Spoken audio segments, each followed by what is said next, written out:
in the shortlists for the Premier League Monthly Awards. Obviously nothing finalised or announced yet, but it must be nice and a sign that things are going well. Yeah, always good to be in the mix for these things because it means you've had a good month. So delighted with that. I think it has been a good December for us. Now we need to try and make sure it's a good January as well.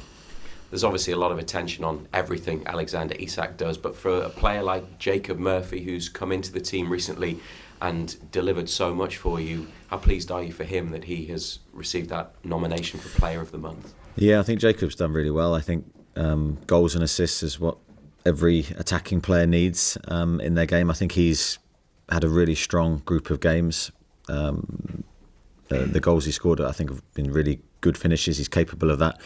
But he's always been a really creative outlet for us, and his crossing ability is second to none. So, yeah, really pleased for him. Looking ahead to Tottenham this weekend, you do have an issue at right-sided centre-back with Fabian Schär suspended, Jamal Lascelles still recovering from injury. What about Sven Botman and the possibility of him coming back to the squad for this weekend? Yeah, I always said with Sven, I think he'll be in and around the Christmas games. I think he's worked incredibly hard to get himself in a good condition. He's had, I think, 3 games, a lot of internal training as well, some match stimulus. So he's certainly in and around my thoughts. I'll have to make a decision on who I think best fits that position. But yeah, great to have Sven in and around and available again. Would it be a lot to put a player back into such a big game or big couple of games with Arsenal on Tuesday as well after a lengthy period out with that type of serious injury? No, because I think you go through a process with the type of injury that Sven's had. He's done an incredible amount of work. It's not like he's not had the training time with us. We've taken longer than maybe normally we would have done through respect for the injury that he had to try and make sure that he had the best chance of staying fit and when he comes back hitting the ground running, which is absolutely vital. So I've got a decision to make in terms of team selection, but if Sven's in the squad it's because he's fit and available. Another option is Lloyd Kelly, who hasn't had much football this season. How tough a time has it been for him, because he was in the team at the beginning of the season, sometimes at left back, sometimes at centre back, but more recently his opportunities have been pretty limited.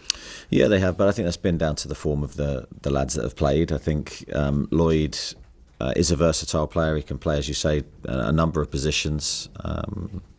I think, the form of Dan and Fabian at the heart of the defence has been really strong, especially of late. I think we've looked good defensively. So I think that's always a position that it's difficult for me to rotate too much. I prefer to keep a settled back four and not to chop and change. I think that your stability, your team is based on relationships. But Lloyd's training hard. He's training very well. And he's waiting for his chance. Finally, what sort of match are you expecting from Spurs? Difficult game. I think whenever you go to Tottenham, it's always a tough match. I think they're a very good creative team. I think their goal scoring record's very strong. They've got a very good way of playing, which is tough to play against. No, we expect a really difficult game. I don't think you're under any illusions when you're playing the games that we are, Manchester United, Tottenham, Arsenal. That this is a challenging period, but one that we started in great form, and now we're looking to carry that on. Thanks, Reza. Keith? Given the way your side are playing right now and the reasons you just said to Reza there, the way Spurs play, they open up very expansive, is this actually quite a good game for your side right now, given the attacking form that your side are in, and you probably expect that sort of match against Spurs? I don't know whether it'll be a good game for us or not until afterwards. I think it will be an exciting game. I think they always are against Tottenham. I think we've historically had some great matches against them. Both teams have had their moments in those games. One thing I think is sure, they're not going to change their attacking approach, and it's been very effective for them. In front of goal, they look at their numbers, very, very good. So I think for us, as always, when you go away from home, there's the challenge to nullify what they do and then impose ourselves onto them. And as you say, our attacking players are also in good form. We look like we've had a really good feel about the team. Mentally, I think we're in a good place. So I think we need to roll into the game and try and continue our good form. It feels as though you've maybe gone up a notch in the last 2 wins against Aston Villa and Manchester United. Have you hit your straps yet, or do you feel there's still more improvement to come from your team? I'd always say there's room for more. You have to believe that, and I do genuinely believe it anyway. I think there's more to come. I think we're playing, of course, a lot better. I think the cohesion in the team has been really strong. Players are playing with confidence and freedom and expressing themselves in a great way. But as the challenges go up, we're going to need to deliver more. And these next games that we have coming up will challenge us more, and we're going to have to respond in a positive way. You spoke about Lloyd Kelly a moment ago. Would you be comfortable bringing in another central defender, a left-sided central defender, to play alongside Dan? Like it's weird in football. You don't often see 2 left-sided central defenders as partners. I don't know why you see it with right-sided quite often, but not as left. Is that something you'd be comfortable to do if he is the one that you opt for? Yeah, you're absolutely right, and it's a bizarre way that falls. You very rarely, I mean, you have seen it, but you very rarely see 2 left-footers, but 2 right-footers are actually quite standard and normal. So, as I said earlier, I'm going to have to make the right call, what I believe is the right call for this game. Of course, there's going to be a change because Fabian, who's been really consistent for us, will be missing. But whoever I pick will have their unique skill set added to the team, and we have to try and look at it as a positive. And a first game watching on for the New England manager Thomas Tuchel tomorrow. It's been widely reported, I guess, an early opportunity for your players. A few of them have been included in recent squads to stake a claim and impress. Yeah, I'm sure the players will be aware of that, but I think for me it's irrelevant. It's us against Tottenham, and we've got to make sure that we turn up in the same place really that we were against Manchester United, and on the front foot, and try and deliver a good performance. Thanks, Keith. Andy? Morning. Morning. Get the important question out of the way first. Excellent festive period for Newcastle, but did Jason Tindall gift you a Wham hoodie over Christmas or not? No, he didn't. No? No, absolutely not, no. He's quite selfish like that with his clothes. He has his unique fashion sense, and it's a very strong one, but he doesn't share. Sorry to hear it. We'll move on to the football anyway. You talk about the psychological impact on Monday night of that game and that win against Manchester United. What has been the psychological impact, and have you seen that this week on the training pitch? I think you always see off the back of a win, you see just a slightly different mood, a bounce in the lad's step, laughter, humour. And that's great, and that's what we're obviously here for. But then you need the focus on the next game, and I've also seen that, and the focus has to come very quickly because you can't live off what you've done in this group of games, and we need to almost forget that, take the confidence, but forget the results, and make sure that we're going into this game with a clear vision of what we need to do, because this will be a tough test. I saw a stat the other day that Newcastle had scored more in December than they had between August and December. So just on the front three and the attacking form of Newcastle, what has clicked for you? I don't think necessarily, as I said many times to that question, I don't think there's one thing. I think it's a combination of things. Certainly those players I think now are going into the games just in a different frame of mind, which only comes from winning and feeling good. But I do think the combination of things, to score goals, you need the team to perform. You need the defenders to use the ball well. You need the defenders to attack well. You need to have a confidence in each other, because you need to also, from our perspective, get more. Well, we needed to get more bodies in the box. We needed to play with a little bit more freedom, I felt. So a huge knock-on effect, and then you're going into the next game in a different place mentally, and but as quickly as it can come, as quickly as it can go. So we need to not lose sight of that and continue to do the basics well. Of course, heading into the January transfer window, 3 years ago there were plenty of signings, of course, mate. It was a busy old January, the likes of Bruno, Kieran. Is Dan Burn up there with one of your most important signings that you've made, bearing in mind his recent form, bearing in mind his versatility over the course of 3 years? Yeah, without a doubt. I think Dan's been incredible. I think I've said before, I think he's been even better than I thought he would be. And I mean that as an absolute compliment, because we knew he was a talented player. We knew he would be a difference maker for us, just with his stature and his size and everything that he brings in that respect. But then when you add the the leadership skills that he's brought to the group, the consistency, not just of performance but of selection. He's been a tower of strength in the dressing room. He's always been a positive force. He's been absolutely fundamentally important in everything that we've done, and hopefully will continue to be. Just finally, talk about the defence. How else is Newcastle looking team news-wise ahead of Tottenham tomorrow? I think we're okay. I don't see any major concerns from our last game. I'm just trying to think if I'm missing something, but no, I think we're okay. Thanks, Eddie. Thanks, Andy. Nisha? Morning, Eddie. Morning. The results that you've had over the festive period, the manner in which the team have played, is this the best Newcastle United under you so far? That's a tough question. I'm not sure. I don't know. I'd like to think it's getting close to being near our best. I think we've produced some very good performances previously, some games that everything's really clicked in that respect, and we've looked a good team attacking wise. But of course, I think the most pleasing thing about our recent run, together with the goals, has been how good we've been defensively, how well we've protected our goal. I think we've played with a lot of control in that respect, so I've been delighted. But yeah, the challenge is always to keep it going, and that's very difficult. A lot of talk, rightly so, about Alexander Isak, and I think at the start of the season I asked, could he win the Golden Boot? He's in the mix, but how good could he be? It's quite a consistent question I get on Alex, and I think he could be. He could be anything that he wants to be. I mean, he's got a little bit of everything in his game, which makes him so difficult to play against. I don't think there's one dimension of his game that he can't do to a very good level.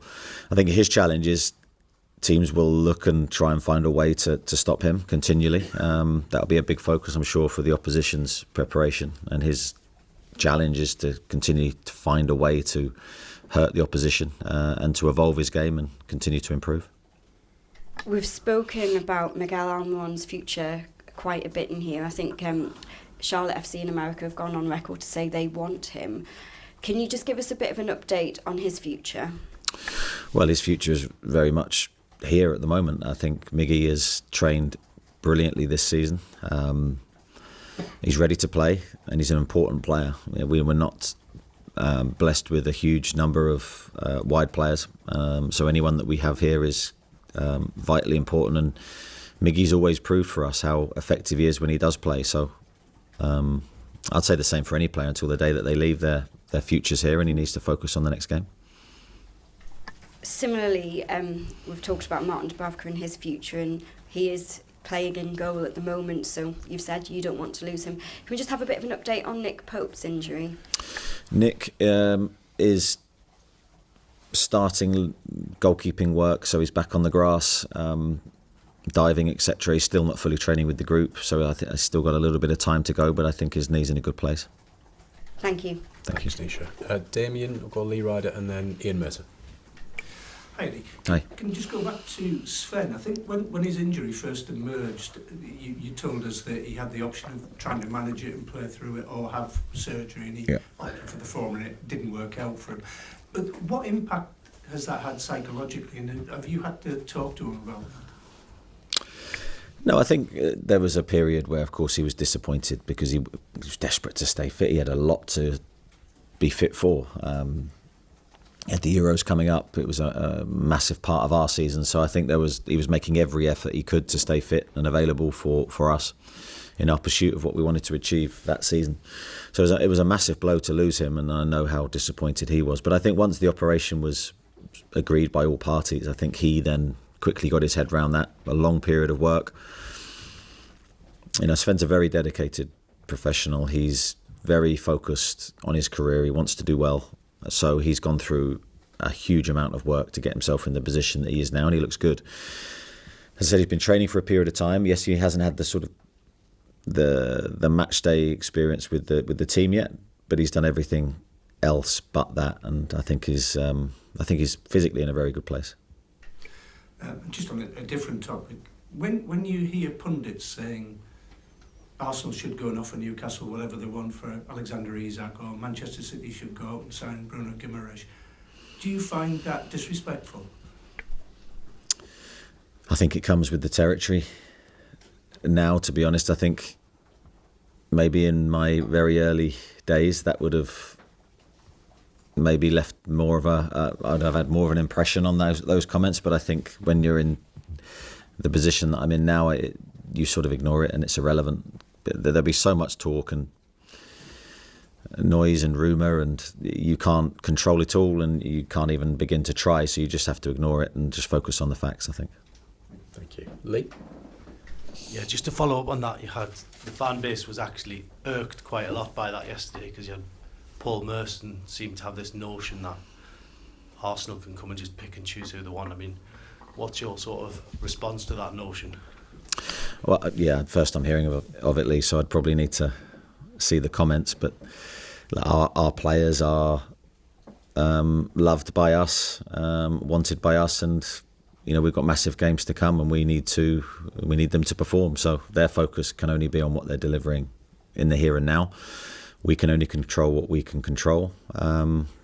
But I don't see that being an issue for us, especially in this window. We've got so many big games to come. We're very focused, and the players are very focused on having a great season, and that's all that concerns us at the moment. You've already mentioned that other Premier League teams aren't going to do Newcastle a favour, so I guess the same service gets applied back to anybody. We're certainly not looking to help anybody out, that's for sure. It's a hard enough league as it is to be consistently successful, but we certainly need our best players here. Just on the Spurs game, recently Spurs manager saying, talking about entertainment and winning games 4-3. I mean, what's your idea of entertainment? Do you want to be hanging on in games and providing an entertaining match, or would you rather just get the job done?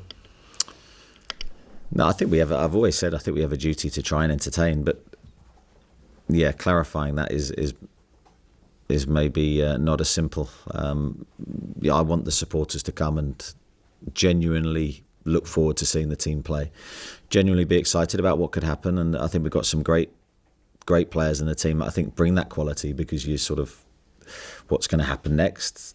Are they capable of something truly inspiring? So I want that feeling for the supporters to watch the team. Of course, our job is to try and produce a winning team while doing that, and that's always the challenge. But yeah, I think it's important to me that everyone enjoys watching us play. Can I just check one thing as well, very quickly? In terms of the style of player you might be looking to bring in, one of the players linked was Jack Grealish in the last 48 hours. Obviously, you're not going to mention him, but is it that type of player that you could bring in? Have you got the capacity to do that? Financially? Yeah. I don't believe currently we have, but I think we're not really looking at the moment, or concentrating at the moment, on incomings. We're focusing on the massive games we have ahead of us. That's the only thing that I'm concentrating on. Thanks, Lee. We'll to Ian, then Craig and Chris. Good morning, Eddie. Morning. Eddie, earlier you talking about the squad. There's a good feel to the place now, and you said we'll roll into the Spurs game looking to maintain your form. That's not the language a manager who wasn't supremely confident of his players right now would use. Well, I think that's psychologically the best way for us to prepare the game, in my opinion. I think that doesn't mean we won't do our preparation. We'll do our preparation on Tottenham as thoroughly as we would for any other opponent. We'll go into the game, I think, fully prepared, as we always do. Our preparation doesn't change, but I think psychologically for the players, when you're in a good moment, you don't want to destabilise that. You just want them to roll into the next game to some extent in the same place and try and deliver a great performance. On the goalkeeping front, Eddie, at Liverpool, when Alisson was out and Kelleher was playing very, very well, but Tony Slot made it clear that the number one was still Alisson. Is your number one still clear-cut?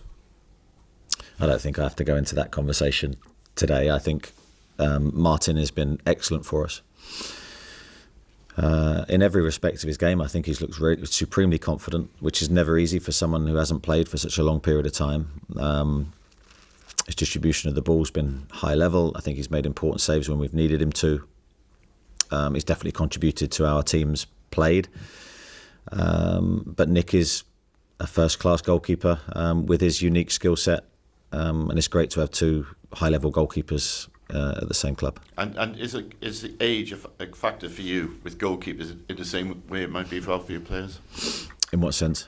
Well, Mont, they're both in their 30s, and Dubravka's 36. Yeah, but what do you mean? A lot of managers for outfield players, they'd be, once a player passes 30 or maybe 32, they'd be looking to replace them. But it's probably less obvious with keepers. Yeah, I think it is. I think with the goalkeeper, I think you view them differently with age. Of course, their physical demand is much less. But of course, they still need their agility and their ability to make big saves. And that's probably their most important attribute. I think both our goalkeepers still have that. Thanks, Ian. Craig? Morning, Eddie. A lot has been made of the guys going forward and the goals which have been scored, but amidst all of that, you've kept 4 clean sheets on the bounce now. At the back, can you take us inside from a coach's perspective? What makes the difference there? Because if you rewind a year, when you went down to Liverpool, you conceded a Premier League record high number of shots on goal. Now you're not conceding any shots on goal. And is the key to defending almost not having to defend if that team is functioning? Just from a coach's perspective, can you take us inside that? Thanks for bringing that stat up, Craig. That's a nice reminder of that night. I think the work and the processes we go through with our defensive structure don't really change that much. Of course, the delivery of that sometimes can be very different. You know, what you see on a weekend. I think a lot of that depends on your opponent and their qualities. I think in the last 4 games, we've defended our goal really well. I don't think we've conceded too many shots, as you say, or too many chances against, but that doesn't have any guarantee for the next game. And every game is so different. So I think the challenge for us is the mindset and the